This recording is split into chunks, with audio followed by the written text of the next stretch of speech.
Leshi has been known and honored as a woodland spirit or even deity for centuries. Eastern Slavs call him Leshi, Lesovik or Lisovyk, although the term Lesovik sometimes may refer to a slightly different woodland spirit, Lyasun, Polisun, Visel, blood, Lesun, and sometimes even simply Lay, forest. Some also call him Master of the Woods, Forest Father, Forest Uncle, Wild Man, Woodland Demon, and even Forest Saint and Forest Cherub. The earliest time he was included in Slavic Divine Pantheon is 18th century, Pantheon published by Popov, 1768. They say that even in 19th century, peasants claimed that Leshi was more likely to exist, more real to them, than monkeys. My uncle and many other villagers said they encountered Leshi, yet none of them ever saw a monkey in their lives. In the Carpathian Mountains, legends of Leshi mingle with the ones of a Bigfoot. Hutsul people call this spirit Chuhaister and believe he helps people find their way out of the woods and eats malevolent spirits like Nyavki. He appears as tall as the tallest tree in the woods or as short as the shortest weed. He can take a form of any woodland animal or even a person, a man, a woman, or a child. However, whenever he assumes a human form, a watchful eye can tell this is no ordinary person, for he always has some defect that points out him belonging to the spirit world, such as absence of one right ear, eyebrows, or eyelashes, or a large wart that seems to be shifting all over his face. His eyes may appear crossed or have a strange green glow about them. His clothes has no buttons, and the edges of his shirt or coat are thrown right over left. Normally it should be left over right on man's clothes, or may be worn inside out or backwards. His long greenish-grey hair is always combed towards the left side. He may also be discovered if a man looks at him over right ear of his horse. As many other spirits, Leshi does not wear a belt. Bears and horned owls are his favorites. He may appear as a horned owl himself or have one upon his shoulder, and his laughter sounds just like the cry of the horned owl. Poles even believe that Leshi takes a form of an owl sitting on an old tree and avoided cutting such trees down. Some Russians say he could be found not on a tree but in a hole on an old tree. In a hole in a tree you'd see an owl, or a Satan himself. Magpies are considered his messengers, for they always make a lot of noise whenever they spot a human in the woods. To be honest, magpies also announce presence of other predators. Generally, all animals and everything in the woods, down to the smallest weed, obey to him. And shepherds were considered magical people, for in order to provide a successful result of a hunt or keep all the domestic animals in the herd safe, they needed to make a pact with Leshi. Even the woodcutters could not cut a tree down in the woods without asking him first, for in the woods he is absolute master.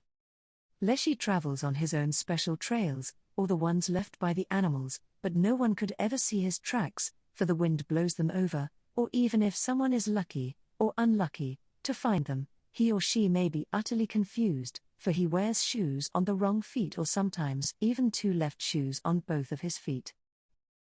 Leshi is considered generally benevolent, although sometimes he is known to play pranks on people, especially those who come into the woods on the wrong time, without a blessing, or act negligent towards the forest.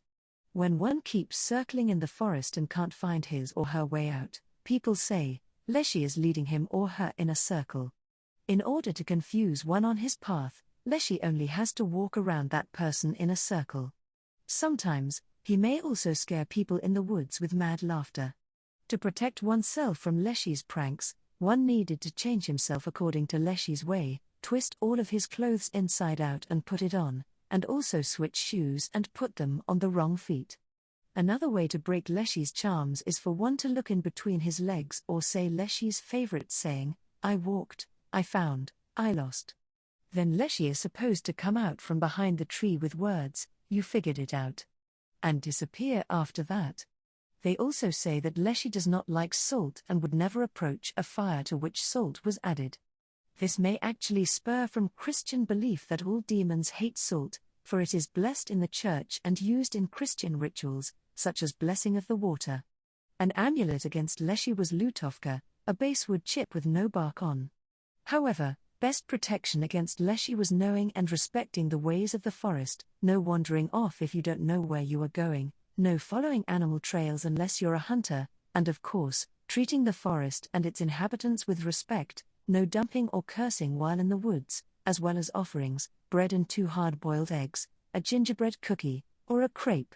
Actually, they say Leshi never forgives those who curse in his presence and sometimes takes away children who are cursed by their parents. May Leshi take you. They say that as soon as a woman in labor, exhausted from pain and effort, says these words, her child immediately becomes property of Leshi, and he would take the child away as soon as the opportunity presents itself. These kidnapped children become his children, and if no one finds and blesses, or names, them within 7 years, they may become malevolent spirits that lure passbyers, gatherers, and travelers into the woods to their death. Vez people, a Karelo-Finnish ethnicity in the Russian north, believe that Leshi needs to be thanked with food that bear prefers. Also, in the Russian north, woodcutters left little notes for the saint of the woods under the rowan tree, once they placed a branch of rowan and several rowan sticks against their heart. Made pacts with Leshi by throwing a key and lock into the woods, in the hope that Leshi would use it to lock the herd in one place, or lock teeth to the wolves. This service was paid for with milk, and occasionally, a couple of cows. When a cow went missing, the shepherd or the mistress threw bread over the heads of remaining animals. This was an offering to Leshi in exchange for the missing cow. Leshi was honored on certain holidays, such as Easter. Peasants left an Easter egg on a woodland stump or at the crossroads of woodland trails. Tentative date of the holiday uninfluenced by Christianity falls on April 4, Agaphone's Day, Leshi's birthday. On this day he was believed to throw the sheaves of grain around if not paid proper respect, and his farewell day, October 4/17, when he was best not to be disturbed as he was getting ready for winter. Leshi is normally envisioned as a solitary spirit. 2 Leshis in one wood are believed to fight over their territory, although, according to Ukrainian beliefs, they may occasionally play a game of cards. The losing Leshi has to send his squirrels and hares into the forest of the winner. This is how Ukrainians explained mass migration of wild animals during a wildfire. In Russia, tales of mystical battle of cards of 1859 exist. They say that Western Russian and Siberian Leshis had a game of cards, and Siberian Leshi had to send a whole army of tiger hares over Ural Mountains into Western Russia. Despite being a loner, Leshi is believed to have a wife, a hairy woman with tangled hair and breasts so large he needs to throw them over her shoulders.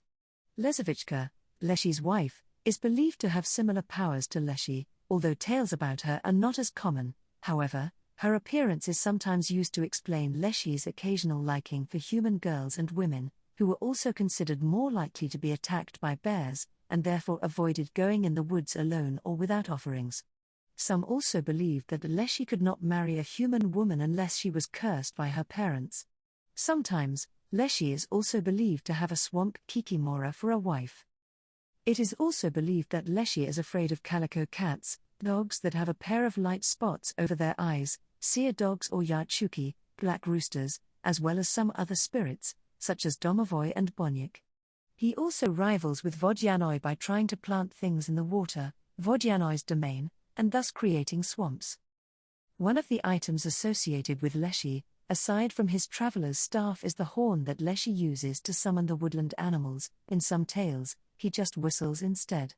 Generally, Leshi is not known to carry too many things with him. At times, he may appear to mushroom pickers as another forager, holding a basket of mushrooms. Good or evil, merciful or tricky, Leshi is the forest, its very essence, good and bad, dangerous and resourceful. Let's not forget this and respect the woods just as if they were a living being. Let's live in harmony with ourselves and nature.